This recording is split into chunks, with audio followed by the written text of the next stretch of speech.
Hi everyone, welcome back to my channel. I hope everyone is doing good. So आज मेरा RBI assistant का exam था in 11:30 shift which was like I guess the second shift. तो in this video I will tell you about my analysis या क्या था क्या नहीं। Overall the level was easy.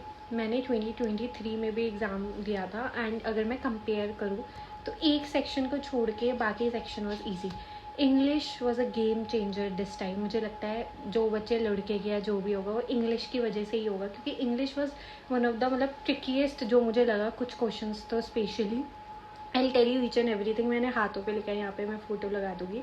तो सबसे पहले खुलते ही पैराजम्बल्स आया था। जो मेरा पैराजम्बल बना था वो था FDACBE। के बाद मेरे को याद नहीं कौन सा क्वेश्चन खुला था, बट मैं जो ट्रिकीएस्ट थे वो लिख के लाई हूँ हाथों पर। और मुझे प्लीज़ आंसर बताना अगर तुम मेरी शिफ्ट में थे। अगर तुम्हारी शिफ्ट 11:30 वाली थी तो tell me the answer according to you. तो एक तो जो टेरिबली लिमिटेड वाला था question, fill in the blanks वाला, उसमें मुझे इतनी कन्फ्यूजन हुई। मैंने इतनी बार सोचा, उन्होंने मार्क फॉर रिव्यू कर दिया था कि ये मैं बाद में करूँगी, कि I am terribly limited, that I am one of the I know, पता नहीं क्या था, I only know one of a kind of a person on earth, ऐसा ये सेंटेंस था। और मुझे इतनी कन्फ्यूजन हुई उसमें एरर क्या, क्योंकि एरर तो कुछ था, पता था, पर क्या था समझ ही नहीं आ रहा था। नेक्स्ट जो मुझे कन्फ्यूजन हो रही थी वो थी रिचली ड्रेस वाले में, जो एक लाइन थी। तो इसके अंदर मैंने एरर मार्क किया रिचली ड्रेस में, तो मुझे लगा रिचली ड्रेस्ड होना चाहिए ऐसा। मैंने जो एक क्वेश्चन इंग्लिश में एक क्वेश्चन छोड़ा है, that was dive near the sea और वेंट स्विमिंग। तो एक लाइन थी जिसके अंदर था कि I went swimming at the corals in the sea, और ऑप्शन में थे जिसमें से एक ऑप्शन मैच हो रहा था डाइव नियर ऐसा कुछ। तो भाई ये मैंने क्वेश्चन छोड़ दिया। वैसे मैं इसमें करी थी नो करेक्शन रिक्वायर्ड, बट मेरे को इसमें डाउट हो रहा था तो मैंने इसके अंदर ये क्वेश्चन छोड़ दिया। मुझे इसमें भी कन्फ्यूजन थी, मतलब इंग्लिश में 3-4 ऐसे क्वेश्चन थे जिसमें आई वॉज लिटरली कन्फ्यूज। पर मैं वो कैलकुलेशन करी थी, अगर इसी में मैंने 4 छोड़ दिए तो आगे मैथ्स और रीजनिंग पता नहीं कैसे होएगी। तो और मैंने यही गलती करी। मुझे लगता है मैं तो गेम से पहले ही आउट हो गई, क्योंकि इंग्लिश में मेरे को लगता है मेरी नेगेटिव मार्किंग होने वाली है। इंग्लिश में एक और चीज़, एक question RC was very easy, but RC का एक क्वेश्चन मैच ही नहीं हो रहा था। तो मुझे लगता है एक क्वेश्चन आरसी का गलत था। आप लोग बताना अगर इस शिफ्ट में हो कि वो गलत था या नहीं, क्योंकि क्वेश्चन क्या था और ऑप्शन जो उन्होंने दे रखे that wasn't matching at all. मैंने इतनी बार देखा कि मेरे को लग रहा था कि मैं ही कुछ गलत पढ़ रही हूँ, बट मैंने बहुत बार देखा, मैंने सोचा लास्ट के लिए छोड़ देती हूँ, बट वो मैच ही नहीं हो रहा था। तो वो क्वेश्चन ही उन्होंने गलत दिया था। मुझे लगता है इसका बोनस सबको 1 मार्क्स मिलेगा। पहले मैंने वो अटेम्प्ट कर लिया फिल इन द ब्लैंक्स के अकॉर्डिंग। एक आरसी में एक फिल इन द ब्लैंक्स था, उसका क्वेश्चन कहीं नहीं था, बट जो एक क्वेश्चन दे रखा था उससे उसका कोई मतलब नहीं था, बट ऑप्शन उससे मैच कर रहे थे। तो मैंने पहले तो वो कर दिया, फिर मैंने सोचा नहीं लेट्स लीव इट, पता चले नेगेटिव मार्किंग हो जाए, तो वो मैंने छोड़ दिया। और बाकी पता नहीं मैंने क्या किया। इंग्लिश में तो मैंने टोटल अटेम्प्ट करे 29, जिसमें से एक मैंने छोड़ा है, और दो या 3 में मैंने तुक्के मारे हैं। जो मैंने तुक्के मारे वो मुझे लगता है वो मेरे गलत ही तुक्के होएंगे।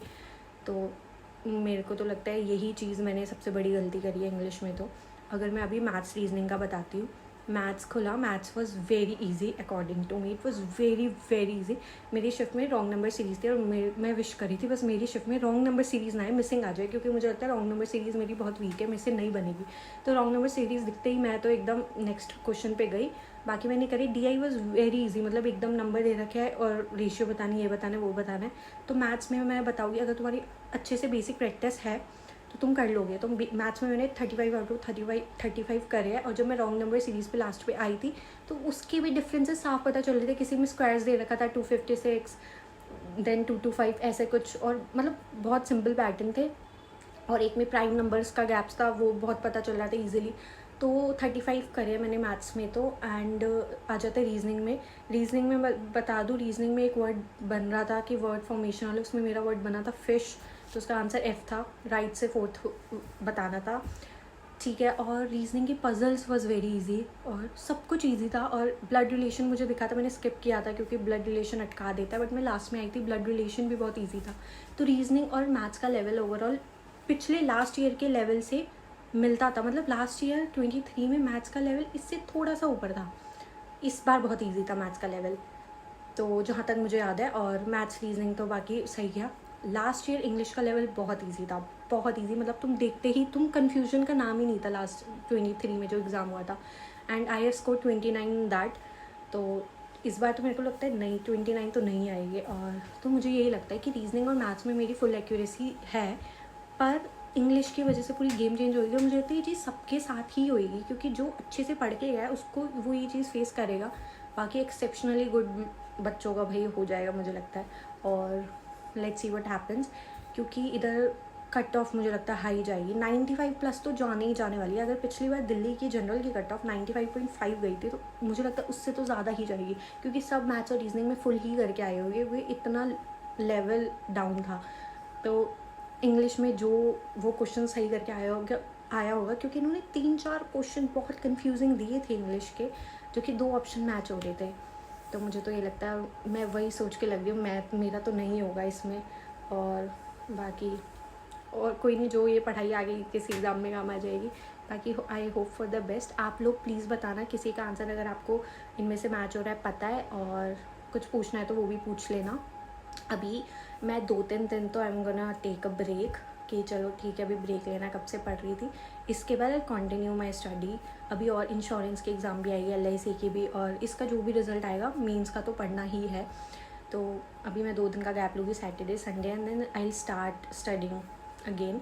और करंट अफेयर्स तो मैं नहीं छोड़ी, करंट अफेयर्स तो मैं रेगुलरली पढ़ूंगी, क्योंकि इन केस ये क्लियर भी हो जाता है तो मेंस में करंट अफेयर्स बहुत इंपॉर्टेंट रोल प्ले करते हैं। और कंप्यूटर भी RBI असिस्टेंट में तो RBI की तो मैं क्लासेस अपनी रेगुलर देखूंगी। और आप लोगों को भी अगर लग रहा होगा, अगर है कि पेपर अच्छा गया है, निकलने के चांसेस है, तो प्लीज़ आप रिज़ल्ट का वेट मत करना कि रिज़ल्ट का वेट करते हैं फिर पढ़ना शुरू करेंगे, क्योंकि रिज़ल्ट के बाद मेंस में बहुत कम टाइम मिलता है, तो कोई पॉइंट नहीं है। और आधे जो लोग अभी से शुरू कर देंगे, आई थिंक वो बहुत आगे निकल गए होंगे। और रही बात इनकेस नहीं भी निकलता है तो और मेंस के एग्ज़ाम में वो पढ़ाई काम आ जाएगी, तो ऐसा नहीं है कि वेस्ट जाएगा।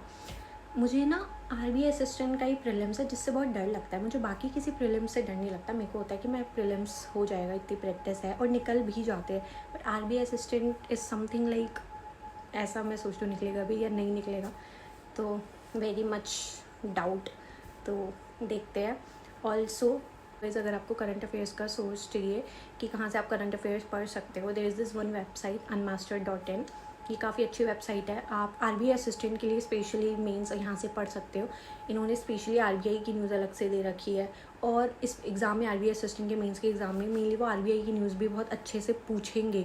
तो आप यहाँ से पर्टिकुलरली हर मंथ के RBI की न्यूज़ पढ़ सकते हो, PIB की न्यूज़ पढ़ सकते हो। उन्होंने सेक्शन वाइज दे रखा है। ऑल्सो आप फ़िल्टर लगा के अपने अकॉर्डिंगली PDF जनरेट कर सकते हो। आप डेली यहाँ की क्विज़ेस लगा के देखना। अगर आपको इसका पैकेज लेना है तो 17 रुपीज़ अगर आप ये कूपन कोड यूज़ करोगे, 17 रुपीज़ का आपको फर्स्ट मंथ का प्राइस मिलेगा। एक बार लेके देखना। सो या that was it about this video. Bye bye, take care, thank you.